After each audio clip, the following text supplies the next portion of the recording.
ang paggamit ni Zoro ng kanyang haki sa kanyang panibagong atake na ang secret technique, Three Sword Style, Crossing of the Six Paths. Napakalakas na atake na nag-wipeout sa lahat ng mga Devil Giants. Dito na din mare-reveal kung ano talaga ang identity ng avatar ngayon ni Imu na si Gunko, na ang tunay na pangalan niya ay Princess Shuri, ang prinsesa ng isang lumubog na kingdom na pinatay din ang kanyang sariling tatay dahil sa kagagawan siguro nitong si Imu. Tulad na lang ng nangyari kay Loki.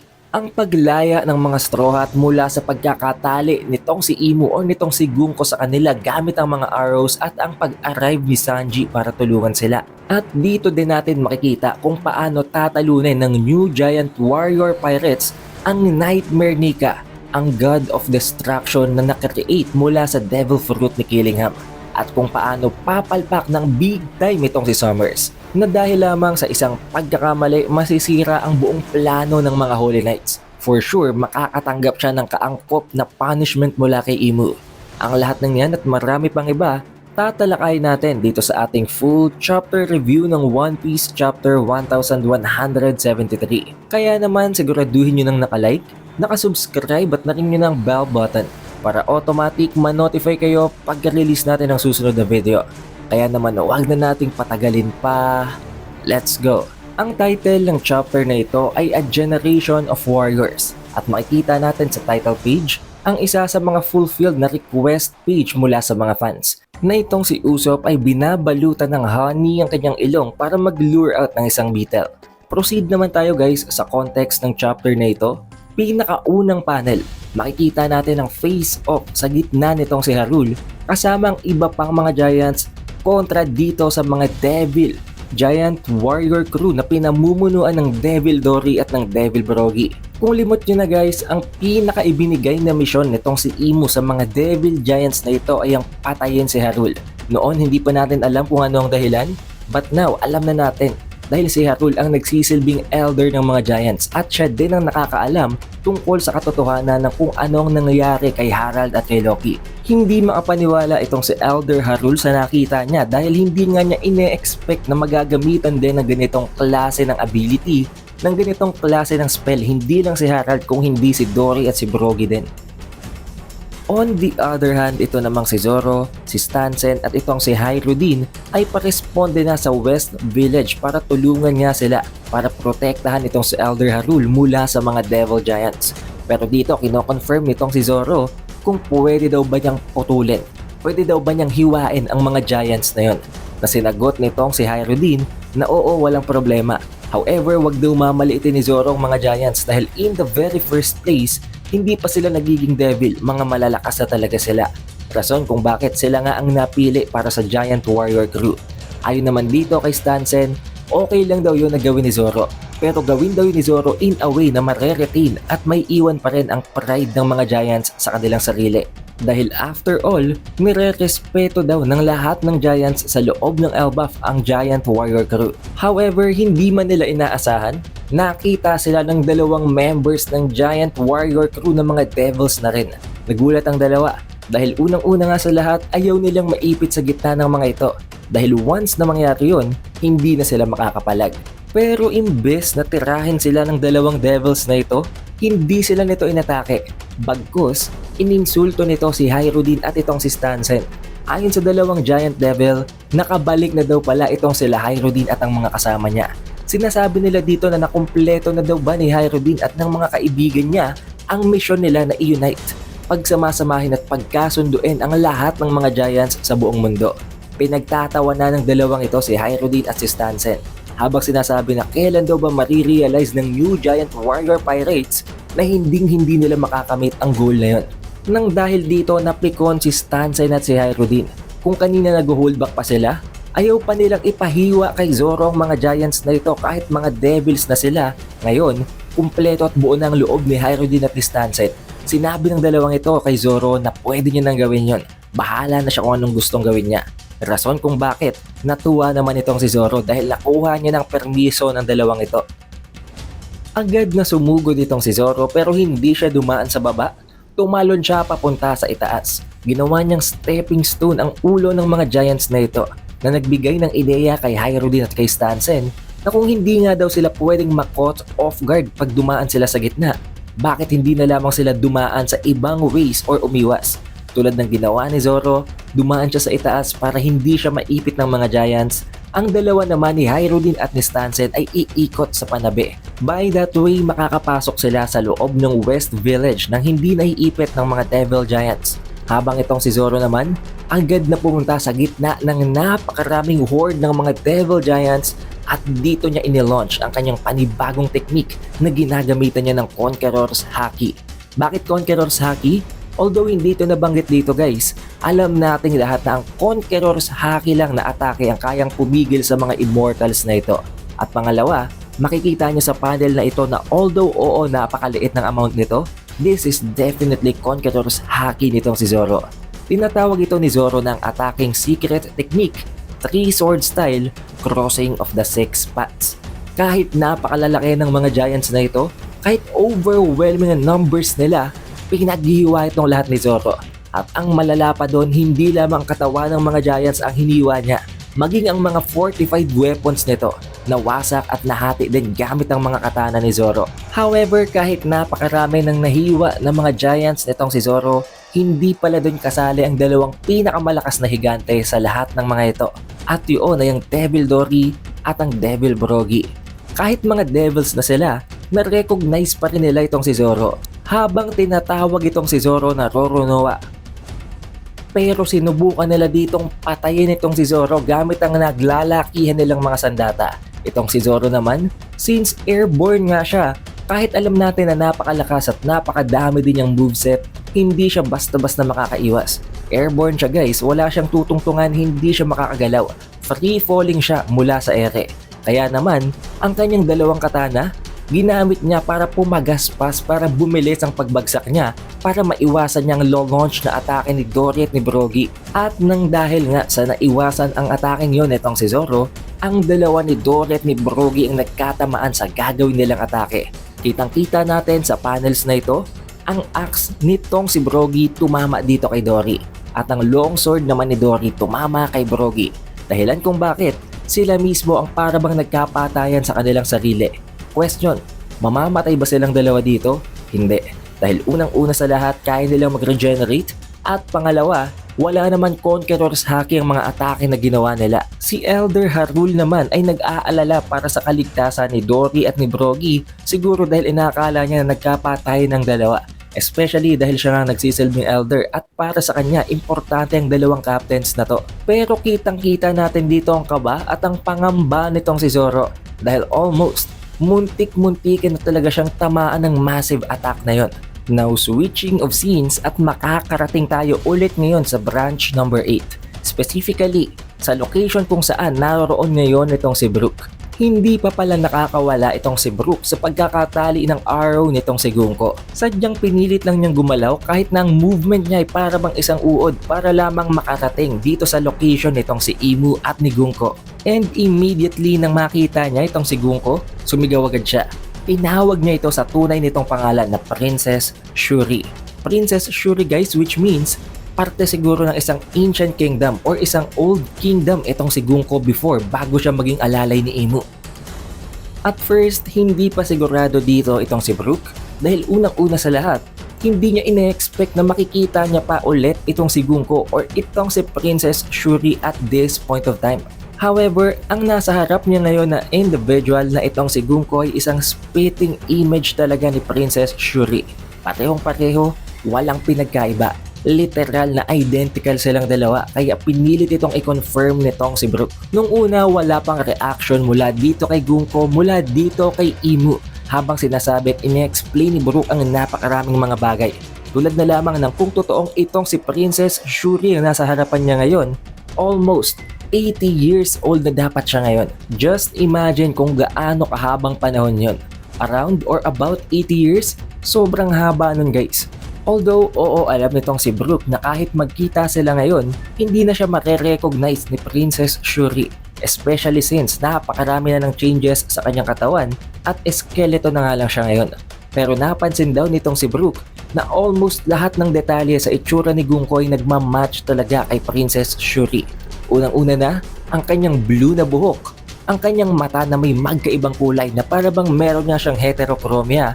And the way na gustong gusto ng individual na ito ang music ni Brook, ang way ng pagkanta at pagsalita niya, talagang perfectly nagmamatch talaga siya sa description ni Princess Shuri. Pero ayon kay Brook, all throughout this time never niyang na-imagine, never na pumasok sa isip niya na iisipin niya ulit ang tungkol dito kay Princess Shuri.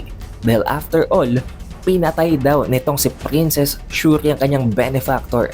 Pinatay ni Princess Shuri ang kanyang sariling tatay, kaya tinatawag niya ito na ang kanyang patricidal princess. Napakalaki daw ng utang na loob ni Brook sa tatay nitong si Princess Shuri. However ngayon na pinatay niya na yon, never na niyang mababayaran ng napakalaking utang na loob na yon. Na para ba ngayon, makikita natin guys ang mixed emotion maging sa skeleton figure nitong si Brook.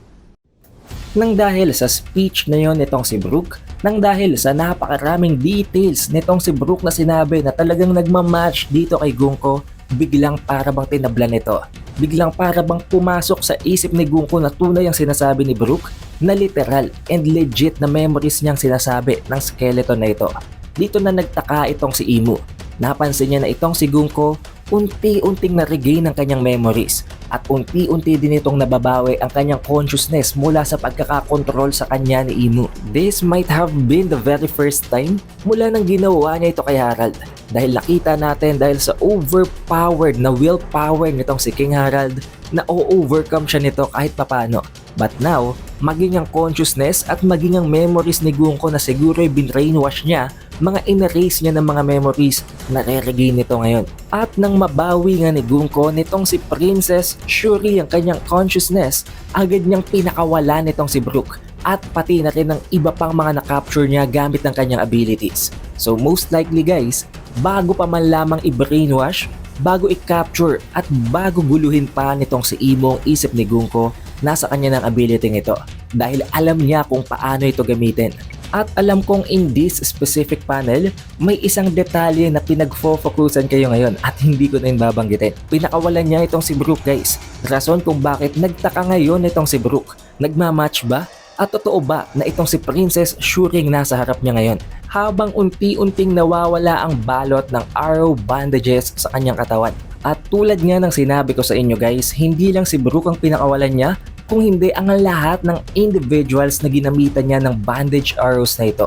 At naapektuhan din nun maging ang mga batang giants na inililid niya gamit ang trajectory ng kanyang arrow. Hanggang completely na undone na talaga ang bandage arrows na nakabalot dito kay Brook. Ito namang si Imu, nagagalit na kay Gunko. Galit siya at sinasabihan niya at tinatanong niya itong si Gunko kung talagang sinusubukan daw ba ni Gunko ang pasensya niya. Bakit ina-undo? Bakit kinakancel nitong si Gunko ang mga ginawa niyang preparations? At dahil dito talagang mas pinalakas pa ni Imo ang pagsanib niya at ang resonance niya dito kay Gunko para hindi na ito makakontra. Agad niyang ibinalik ang pagkakatali ng bandage arrows dito kay Brook.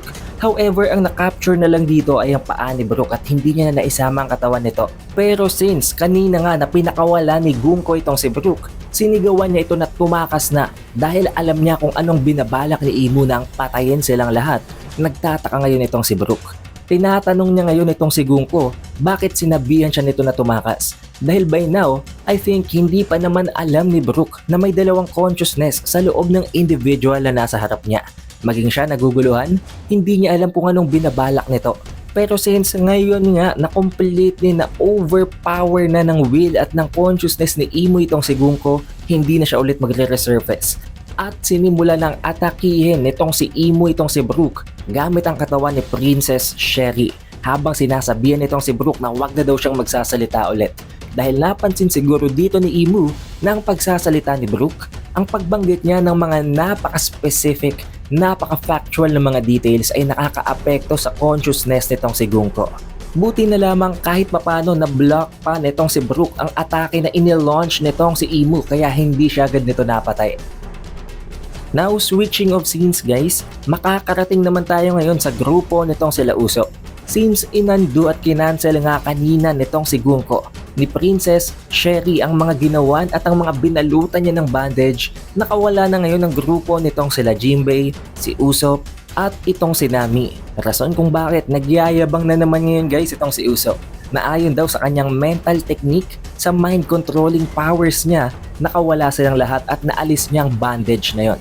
Pero ayon dito kay Jinbei, for a moment daw ay biglang lumuwag ang pagkakatali ng mga bandage arrows sa kanila at sinamantala nila yon kaya sila nakatakas ngayon.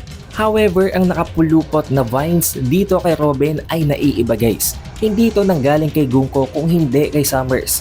And since this is a different form of ability, hindi ito na-undo sa pamamagitan ng pag-take over for a moment ni Gunko or ni Princess Sherry kay Imu. Pero after nilang makawala, kahit humahanap pa sila ng paraan para pakawalan nitong si Robin na medyo imposible guys, especially since wala naman sa kanilang may ability na gumamit ng Conqueror's Haki, wala sa kanilang kayang pumutol ng napakatitigas at napaka-durable na vines nitong si Saint Summers. Dito din ay ang pinakaunang pumasok sa isip nila ay ang kaligtasan ng mga bata.